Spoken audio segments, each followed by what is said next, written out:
Important weightage है इसका। तो सबसे पहले इसका सबसे इंपॉर्टेंट चैप्टर हम लोग पढ़ने वाले हैं सॉल्यूशन। ओके, सॉल्यूशन पढ़ेंगे। सॉल्यूशन को पढ़ने से पहले हम लोगों को ये जानना पड़ेगा कि ये सॉल्यूशन होता क्या है। ठीक है, सबसे पहले हम लोग ये समझेंगे कि ये सॉल्यूशन होता क्या है। तो जैसा कि मैं बता दूं, हर चीज़ मैं लिखूंगा नहीं, मैं आपको बस इंपॉर्टेंट टर्मिनोलॉजी लिखूंगा और बहुत अच्छे से हर चीज़ एक्सप्लेन करूंगा। ओके, तो सबसे पहले समझते हैं ये सॉल्यूशन होता क्या है। तो अच्छे से नोट्स कीजिएगा, नोट्स बनाइएगा, पेन पेंसिल लेके बैठिएगा। ओके, तो चलिए सॉल्यूशन को ऐसे डिफाइन करते हैं, लिखेंगे it is a homogeneous mixture. It is a homogeneous mixture. कौन सा जेनस mixture? Homogeneous mixture of two or more than two components। दो या दो से अधिक कंपोनेंट के होमोजेनस मिक्सचर को हम लोग सॉल्यूशन कहते हैं। अब फिर सवाल उठेगी, सर ये होमोजेनस क्या होता है? ये होमोजेनस किस बीमारी का नाम है? तो बेटा मैं बता दूं, ये होमोजेनस कोई बीमारी नहीं है बल्कि आपका दोस्त है। तो समझेंगे कि होमोजेनस होता क्या है। इसके लिए मुझे आपको एक एग्जाम्पल देके ये चीज़ समझाना पड़ेगा। तो चलिए सबसे पहले आपको एक एग्जाम्पल देके मैं बताता हूँ। मान लेते हैं यहाँ पे एक बीकर है, ठीक है। एक मैं मान लेता हूँ यहाँ पे एक छोटा सा मैंने बीकर बनाया, एक और मैंने बीकर बनाया, ठीक है, एक और मैंने बीकर बनाया, मैंने 3 बीकर बनाया। एक में मैंने मान लिया इसमें क्या है, शुगर मतलब चीनी, शुगर मतलब चीनी। उसके बाद यहाँ पे मैं मान लूंगा वाटर। और जब दोनों को आपस में मिला देंगे, दोनों को जब आपस में एक मिक्सचर में मिलाएंगे तो क्या बनेगा बेटा? शुगर वाटर का सॉल्यूशन। शुगर प्लस वाटर, इसमें दोनों चीज होगा, शुगर भी होगा और वाटर भी होगा। होगा कि नहीं होगा? होगा सर। ठीक है, अब जब ये शुगर और वाटर को आपस में हम लोग मिलाएंगे और मिलाने के बाद एक चमचा लेंगे, चमचा जानते हैं, चम्मच, स्पून को लेंगे और इसको अच्छे से रब कर देंगे मतलब मिला देंगे, स्टीर कर देंगे, स्टीर कर देंगे। इससे क्या होगा कि हर जगह इसे होगा कि स्टीर हम लोग क्यों करते हैं? अगर हम लोग मान लीजिए कि सिर्फ पानी को रखते और शुगर को रख देते तो क्या होता? बताइए क्या होता? तो आप बोलेंगे सर ये अच्छे से घुलेगा नहीं। बिल्कुल घुलेगा नहीं, तो नहीं घुलेगा तो क्या होगा? बताइए, नहीं घुलेगा तो क्या होगा? तो कहीं पे कम मीठा, कहीं पे ज़्यादा मीठा लगेगा। बस यही हम लोगों को समझाएगा होमोजेनस का कंसेप्ट। ठीक है, देखिए अब जब हम लोग चम्मच से दोनों को मिलाएंगे, जब हम लोग चम्मच लेके दोनों को जब मिलाएंगे तो क्या होगा? यूनिफॉर्म लगेगा। हर जगह स्वाद जो होगा यूनिफॉर्म हो जाएगा। आप नीचे वाला पानी को पिएंगे तो उतना ही मीठा लगेगा, यहाँ वाला पानी को पिएंगे उतना ही मीठा लगेगा। ऐसा नहीं होगा कि नीचे में जो पानी है वो कम मीठा लगेगा और ऊपर में जो पानी है वो ज़्यादा मीठा लगेगा। ऐसा कभी नहीं होगा। ये कब होगा? जब हम लोग स्टीयरिंग करके दोनों के सॉल्यूशन को आपस में मिलाएंगे। बस इसी को हम लोग बोलते हैं होमोजीनस। होमोजीनस मतलब uniform composition through out the solution. Homogeneous मतलब क्या होता है? लिख लीजिएगा, अगर किन्हीं भाई बंधु को दिक्कत है तो लिख दीजिएगा। Uniform composition. क्या लिखेंगे? Uniform composition. एक मैं जूम करूँ, थोड़ा रुकेंगे। Uniform composition through out the solution. Out the solution. पूरे सॉल्यूशन के थ्रू आउट जो कंपोजिशन होगा, अगर वो यूनिफॉर्म है तो हम लोग उसको बोलेंगे क्या? उसको हम लोग बोलेंगे बेटा कि ये यूनिफॉर्म सॉल्यूशन है। एनी क्वेरी, कोई दिक्कत, कोई समस्या? बोलिए बच्चों, कोई दिक्कत है क्या? नहीं समझ में आ रहा है यूनिफॉर्म कंपोजिशन? कोई दिक्कत बताइए, एनी क्वेरी पूछिए, कुछ दिक्कत हो तो कमेंट कीजिएगा। ओके, आगे बढ़ते हैं। यही वो हम लोगों का सॉल्यूशन का डिफिनेशन। फिर से समझेंगे सॉल्यूशन का डिफिनेशन क्या होता है। It is a homogeneous mixture of 2 और more than 2 component is called solution. बस इतने से एक लाइन की डिफिनेशन हो गई है। अब आगे बढ़ेंगे तो आगे हम लोगों को क्या पढ़ना है? आगे हम लोगों को पढ़ना है तो चलिए आगे हम लोगों को पढ़ना है टाइप ऑफ सॉल्यूशन।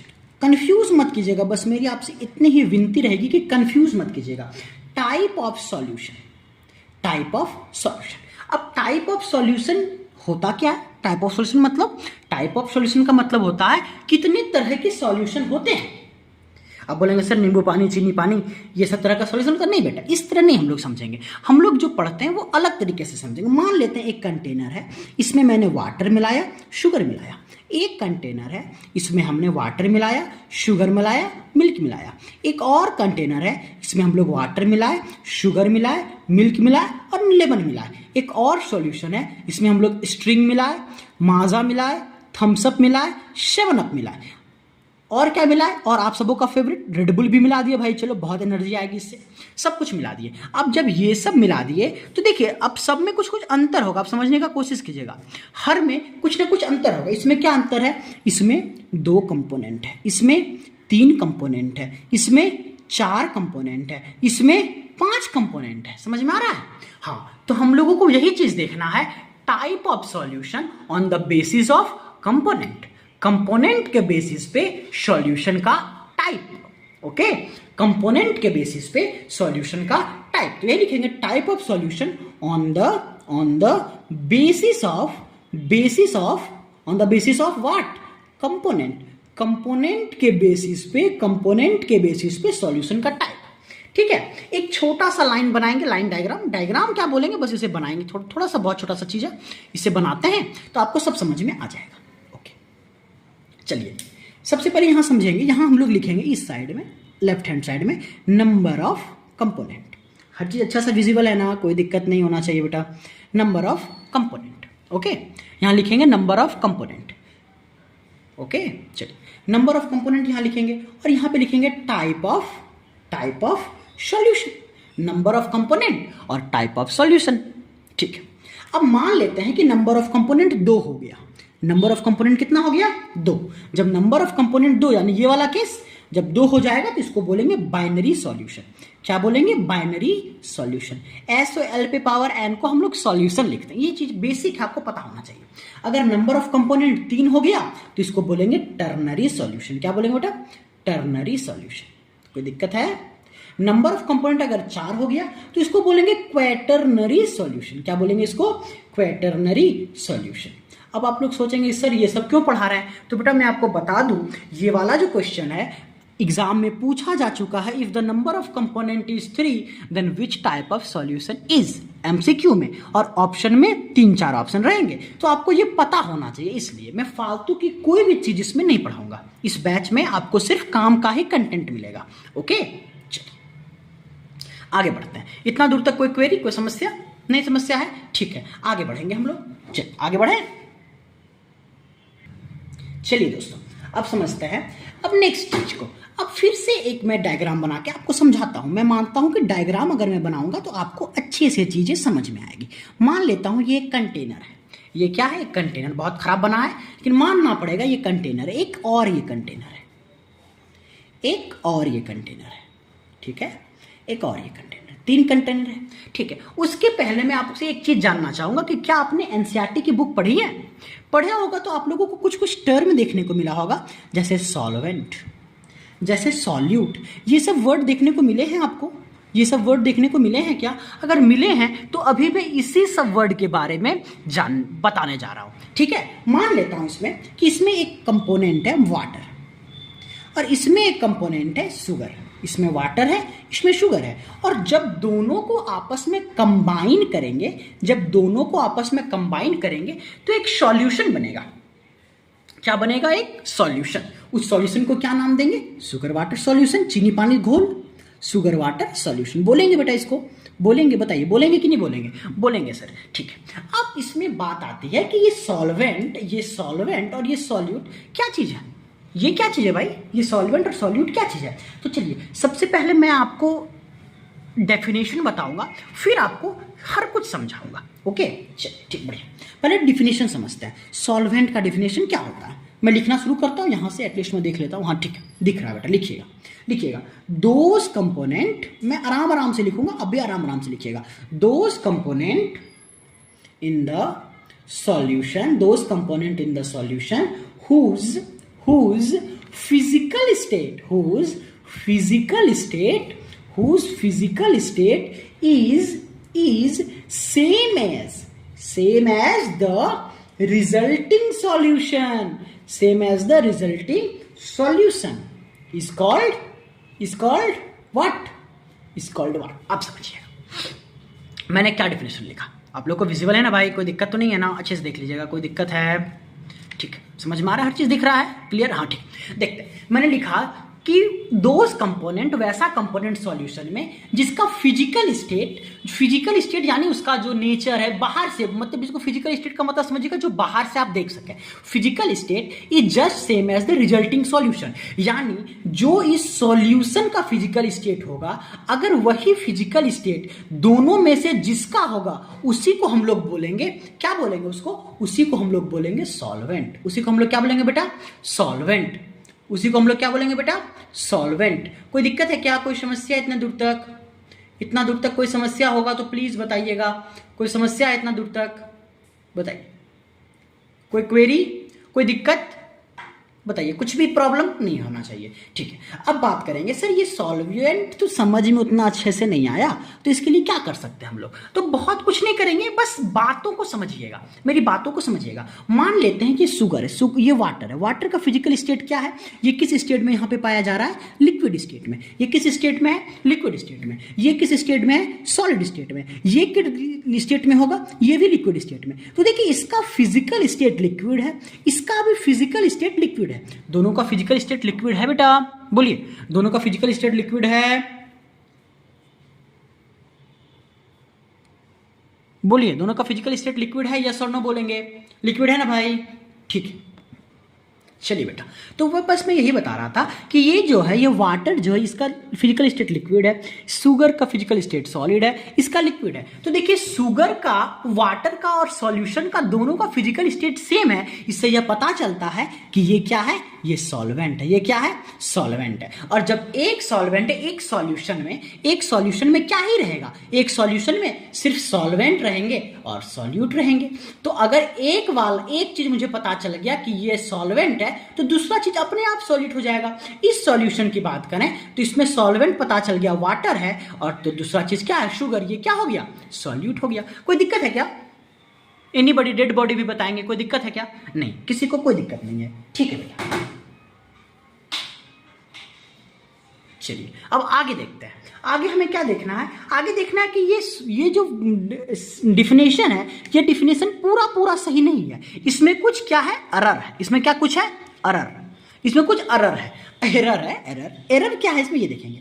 देखिए मान लेते हैं कि ये एक सॉल्यूशन है, ये क्या है, एक सॉल्यूशन है, ये सॉल्यूशन, ये कंटेनर है भाई, क्या बोल रहे हो, ठीक है, ये एक और कंटेनर है, और एक ये और मैं कंटेनर बहुत बनाऊंगा, ठीक है, ये एक और कंटेनर है, ठीक है। मान लेते हैं इस कंटेनर में अल्कोहल है, मान लेते हैं इस कंटेनर में वाटर है, तो आप जब इस दोनों का सॉल्यूशन को इसमें मिलाएंगे तो ये क्या बनेगा, अल्कोहल वाटर का सॉल्यूशन बनेगा, अल्कोहल वाटर का सॉल्यूशन मिलेगा, ओए होए अल्कोहल है, अल्कोहल, अल्कोहल, ठीक है। देखते हैं इसका फिजिकल स्टेट लिक्विड, इसका भी फिजिकल स्टेट लिक्विड, और इसका भी फिजिकल स्टेट लिक्विड। अब मुझे बताइए इस डिफिनेशन के अनुसार कि जब दोनों में से किसी का फिजिकल स्टेट रिजल्टिंग सॉल्यूशन के फिजिकल स्टेट के बराबर हो जाए तो वह चीज सॉल्वेंट होगा। अब बताइए ये भी लिक्विड, ये भी लिक्विड, ये भी लिक्विड, तो बताइए इसमें से कौन सॉल्वेंट होगा, ये सॉल्वेंट होगा कि ये सॉल्वेंट होगा। तो ये डिफिनेशन यहाँ पे रॉन्ग हो जाता है, ये डिफिनेशन यहाँ पे रॉन्ग हो जाता है। अब सर इसको राइट कैसे बनाए,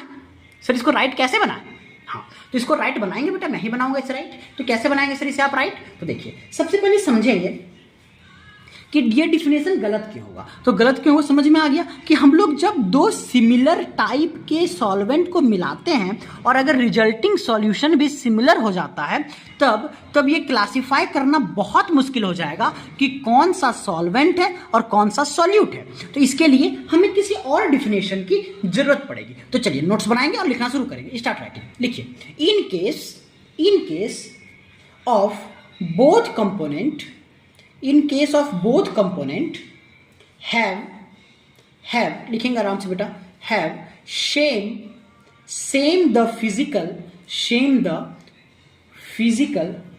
state as that of resulting solution, then the component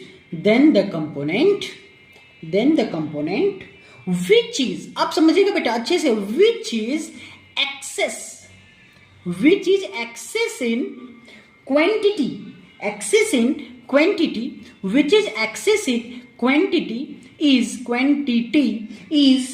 क्या? देखिए आप समझिएगा, जब दोनों कंपोनेंट का सेम फिजिकल स्टेट होगा रिजल्टिंग सॉल्यूशन के, जस्ट लाइक दिस, इसका फिजिकल स्टेट इसके बराबर, इसका फिजिकल स्टेट इसके सेम है, तो उस केस में जो कंपोनेंट एक्सेस में होगा, किसमें होगा? एक्सेस, एक्सेस मतलब ज्यादा, एक्सेस मतलब क्या होता है बेटा?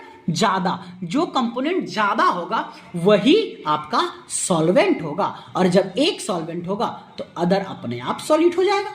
समझ में आया? अब डिपेंड करेगा कि इसका कितना क्वांटिटी हम लिए हैं, इसका कितना क्वांटिटी लिया है। मान लेते हैं इसका हम 500 ml लिए, इसका 300 ml लिए, और ये मिला करके 800 ml बना लिया, तो ये आपका सॉल्वेंट हो जाएगा। ये क्या हो जाएगा बेटा? सॉल्वेंट। और ये क्या हो जाएगा बेटा? सॉल्यूट। और जब आपस में मिलाएंगे तो ये आपका बनेगा सॉल्यूशन। कोई दिक्कत, कोई क्वेरी, कोई समस्या? एनीबॉडी? डेड बॉडी भी बताएंगे, कोई समस्या? कोई दिक्कत नहीं है बेटा? सबको समझ में आ रहा है अच्छे से? हाँ।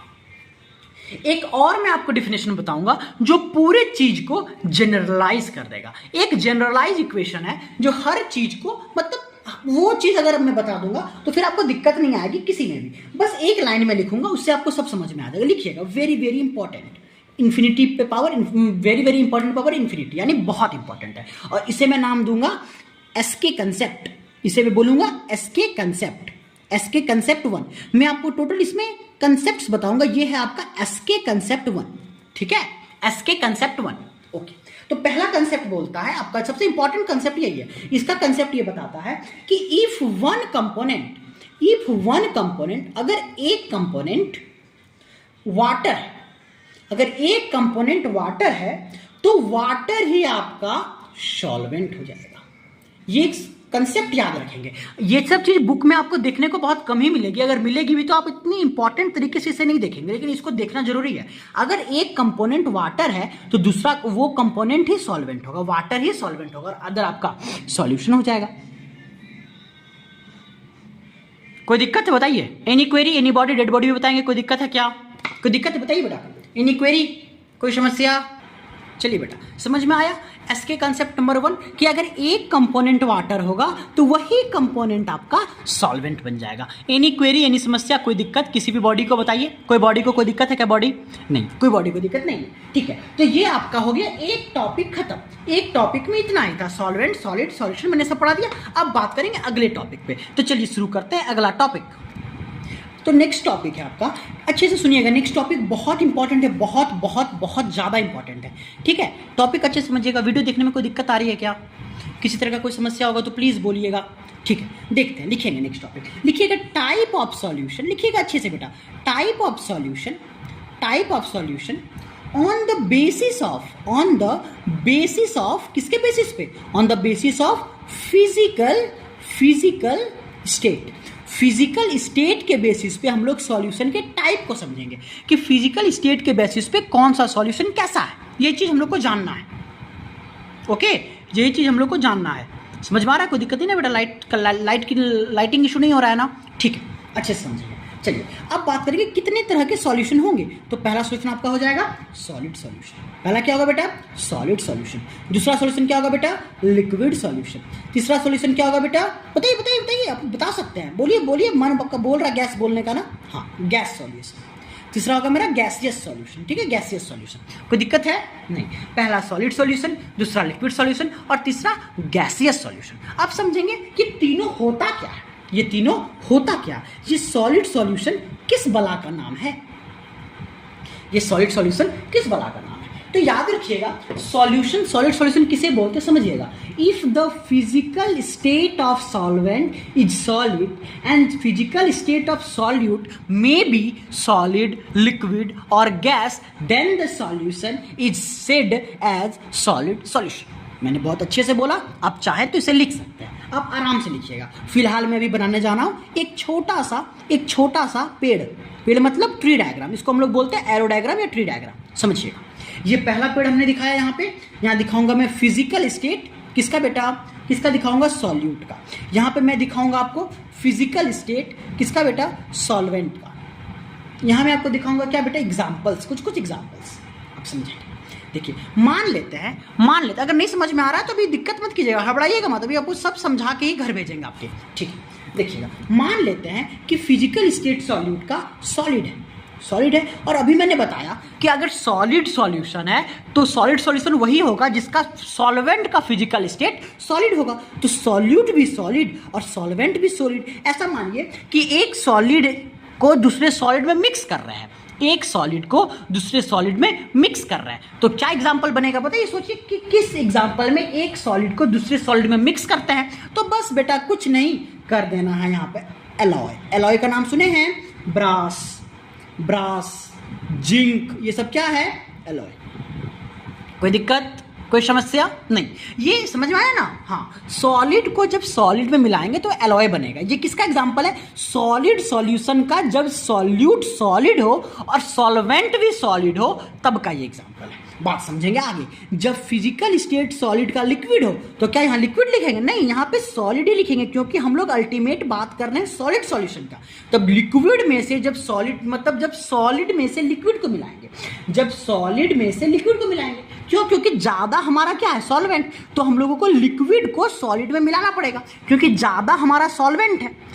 क्योंकि वही ना पता है आपको कि जो ज़्यादा मात्रा में प्रेजेंट होगा उसी को हम लोग सॉल्वेंट बोलेंगे सेकंड डिफिनेशन के अनुसार। तो ये ज़्यादा मात्रा में होगा, ये कम में होगा, तो ये ज़्यादा में होगा यानी इसको इसमें मिलाएंगे या फिर इसको इसमें मिलाएंगे। आप समझ रहे हैं बात को, ठीक है। सॉलिड लिक्विड सॉल्यूशन, इसका एग्जांपल बताइए। एक एग्जांपल है अमलगम। क्या एग्जांपल है इसका, अमलगम। सर ये कौन सा गम है, ये बेटा कोई गम नहीं है, ये जिंक और मरकरी का सॉल्यूशन है। मरकरी एक ऐसा मेटल है जो रूम टेम्परेचर पे लिक्विड स्टेट में पाया जाता है, इसलिए ये एग्जांपल पॉसिबल हो पाया। सर क्या कोई और एग्जांपल नहीं है, नहीं बेटा, इसका एग्जांपल एक ही पूछेगा जो इंपॉर्टेंट है। आगे बढ़ेंगे। जब सॉलिड स्टेट फिजिकल सॉल्यूट का क्या हो, गैस, और लिक्विड स्टेट सॉल्वेंट का क्या फिजिकल स्टेट हो, सॉलिड। अब सवाल आएगा कि सर ये गैस वाला और सॉलिड वाला समझ में नहीं आया, ये कैसे हो सकता है सर कि कोई सॉलिड गैस में मिल जाए, हो सकता है बेटा, ये इंपॉर्टेंट है। यहाँ आप एसके कंसेप्ट 2 लगाएंगे, यहाँ पे आप एसके कंसेप्ट 2 लगाएंगे, ओके, एसके कंसेप्ट 2 लगाएंगे। यहाँ पे कौन सा कंसेप्ट लगाएंगे, एसके कंसेप्ट, और वो भी 2, एसके कंसेप्ट 2 लगाएंगे। कोई दिक्कत है, नहीं। इसका एग्जांपल लिखेंगे, इसका एग्जांपल लिखिएगा, हाइड्रोजन गैस एब्जॉर्ब किया जाएगा किसके द्वारा, प्लेटिनम, निकेल और पैलेडियम के सरफेस पे। ये नहीं समझ में आया, चलिए समझाते हैं इसको। देखिए, मान लेते हैं एक सरफेस है, किसका सरफेस है, मान लेते हैं निकेल का है, और हाइड्रोजन गैस जब इस पर डालेंगे, हाइड्रोजन गैस जब डालेंगे तो ये क्या करेगा, ये अपने अंदर एब्जॉर्ब कर लेगा, इसको क्या कर लेगा, एब्जॉर्ब कर लेगा। और जब एब्जॉर्ब कर लेगा तो आपको ऐसा नहीं लग रहा है कि कोई चीज जब एब्जॉर्ब करेगा तो वो आपस में मिल जाएगा, और जब आपस में मिल जाएगा तो सॉल्यूशन तो कहीं ना कहीं बना ही लेगा। ऐसा फील नहीं आ रहा है आपको, क्या फील आना चाहिए बेटा, नहीं आ रहा है तो मन को बोलिए आए, फील आए, ठीक है।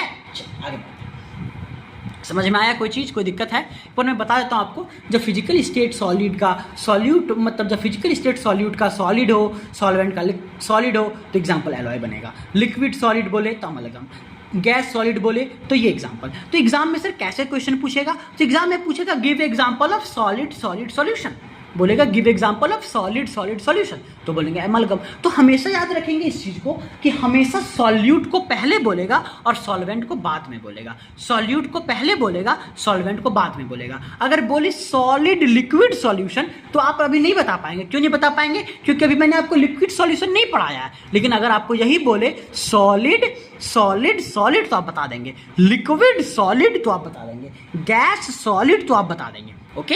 इसी तरह पूछेगा give example of liquid solid solution, तो आपको लिखना पड़ेगा अमलगम। कोई दिक्कत है, कोई क्वेरी है, कोई समस्या, बताइए कोई समस्या है तो प्लीज पूछिए, नहीं है स्क्रीनशॉट ले लेंगे, ठीक। आगे बढ़ते हैं, थोड़ा सा आगे और बढ़ेंगे सर। हाँ बेटा बोलिए। अब आगे फिर से मैं एक छोटा सा डायग्राम बनाने जा रहा हूँ, आई थिंक यहाँ पे हट जाए, थोड़ा स्पेस कम है, ठीक है, हो जाएगा। देखिए फिर से मैं समझाता हूँ आपको एक डायग्राम बना के, ओके समझिए। मान लेते हैं कि अब जिस तरह मैंने सॉलिड सॉल्यूशन बताया उसी तरह एक लिक्विड सॉल्यूशन भी होता है, अब मैंने बताया आपको। अब इसके लिए भी मैं एक ट्री डायग्राम बनाऊंगा।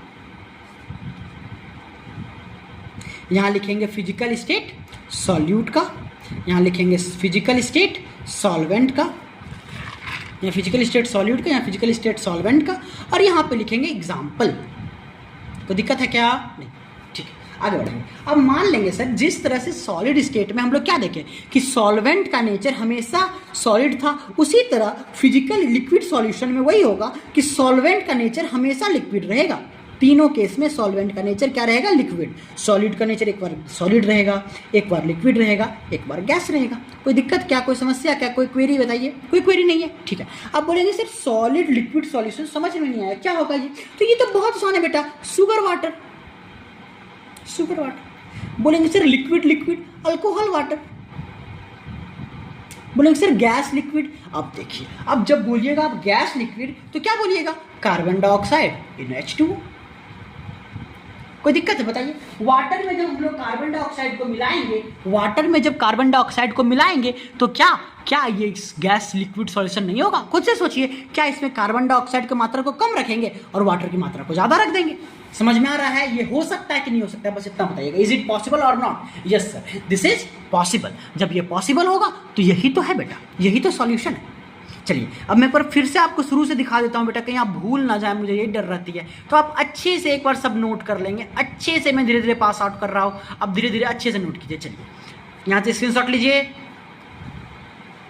स्क्रीनशॉट लीजिए, तुरंत लेंगे, स्क्रीनशॉट लीजिए। समझ में आया? हाँ सॉरी, समझ में आ गया? ओके। अब हम समझेंगे आगे। अब आगे सर एक चीज और आपका रहा, वो क्या रहा सर? अब वो आपका रहा gas solution. Gas solution next page में समझेंगे। चलिए हाँ, तो अब हम लोग मूव करेंगे नेक्स्ट पेज की तरफ। ओके हाँ, तो चलिए एक लास्ट टॉपिक आज का हमारा है, वो है, दिख रहा है ना? हाँ ठीक है, वो है गैसियस सॉल्यूशन। वो क्या है बेटा? Gaseous solution. कोई देखने में समस्या है क्या? बोलेंगे ब्लर आ रहा है, ब्लर बोल रही है मेरी टीम, आ रहा है, ब्लर आ रहा है क्या? नहीं, ठीक है।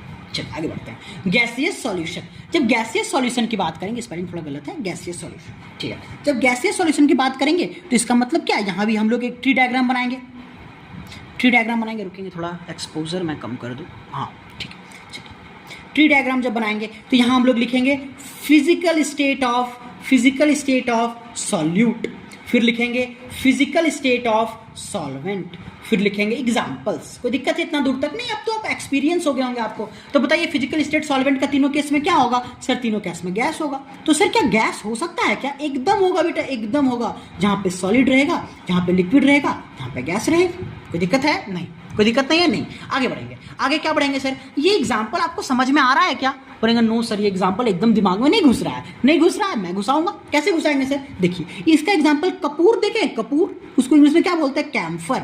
Camphor in air. कपूर को जब आप जलाते हैं, ओम जय जगदीश हरे करते हैं ना, हाँ, तो वो आपका सॉलिड में होता है। वो जब गैस बने, गैस में मिलेगा तो कैम्फर इन एयर सॉल्यूशन नहीं बनाएगा। कि खुद से सोचेंगे, खुद से दिमाग में इमेजिन करेंगे। लिक्विड इन गैस, क्या बेटा? ह्यूमिडिटी नहीं होती है एयर में, समझेंगे बात को? ह्यूमिडिटी नहीं होती है एयर में, ह्यूमिडिटी इन एयर। कोई दिक्कत है क्या? कोई क्वेरी, कोई समस्या बताइए? ह्यूमिडिटी एयर में होती है, यस और no? Gas, gas solution, air, दुनिया भर का गैस इसमें मिला हुआ है, मिला हुआ है, यस और नो बोलिए, मिला हुआ है? हाँ, तो समझ में आया? तो मैंने आपको आज क्या पढ़ाया, मैं बस आपको बोल के हर चीज़ समझा देता हूँ। 5 मिनट का समय लगेगा आपका, फिर ये वीडियो को थोड़ा आपको बताऊंगा बैच के बारे में, फिर ये वीडियो खत्म करेंगे। तो सबसे पहले मैंने आपको बताया सॉल्यूशन के बारे में, जिसमें मैंने बताया आपको कि सॉल्यूशन एक होमोजेनस मिक्सर होता है 2 और मोर कंपोनेंट्स का। फिर मैंने आपको बताया होमोजेनस टर्म का मतलब क्या होता है। उसके बाद फिर मैंने आपको बताया कि type of solution on the basis of number of components, component के नंबर के बेसिस पे हम लोग सॉल्यूशन को कैसे डिवाइड कर सकता है। मैं बोल रहा हूँ तो आप मन में सोचिएगा, ठीक है? तो कंपोनेंट जब 2 रहेगा तो बाइनरी सॉल्यूशन, जब 3 रहेगा तो टर्नरी सॉल्यूशन, जब 4 रहेगा तो क्वाटर्नरी सॉल्यूशन, ठीक है? फिर मैंने आपको बताया सॉल्वेंट के बारे में। तो मैंने बताया जब फिजिकल स्टेट सॉल्यूशन का वो सेम रहेगा किसी भी कंपोनेंट से तो वही सॉल्वेंट कहलाएगा। लेकिन ये एग्जाम्पल रॉन्ग हो गया। क्यों रॉन्ग हो गया? क्योंकि जब 2 same component same physical state का मिलाते हैं और जब तीसरा भी सॉल्यूशन जो बनता है वो सेम ही बनता है, तो उस केस में डिफिनेशन फेल कर जाता है। फिर हमने आपको बताया कि जब दोनों का फिजिकल स्टेट सेम हो तो जो मैक्सिमम क्वांटिटी में होगा वही आपका सॉल्वेंट होगा और दूसरा सॉल्यूट होगा। अगर फिर मैंने जनरलाइज कर दिया, एसके कॉन्सेप्ट 1 दिया था वहाँ पे, तो मैंने आपको बताया था अगर एक वाटर रहेगा तो वाटर को ही हम लोग जनरली सॉल्वेंट समझेंगे, कोई दिक्कत नहीं। फिर आगे मैंने बताया आपको कि सॉल्वेंट जो सॉल्यूशन होता है उसको फिजिकल स्टेट पे 3 भाग में हम लोग बांट सकते हैं। पहला भाग मैंने बताया आपको solid solution, liquid solution, gas solution, और फिर मैंने उसका आपको एग्जाम्पल दिया, ठीक है? अब हम बात करेंगे, थोड़ा बात करते बात करेंगे कि नेक्स्ट चैप्टर में, नेक्स्ट वीडियो में हम लोग क्या पढ़ेंगे। नेक्स्ट वीडियो में हम लोग पढ़ेंगे आपका कि कंसंट्रेशन के बारे में। क्या पढ़ेंगे बेटा? कंसंट्रेशन के बारे में।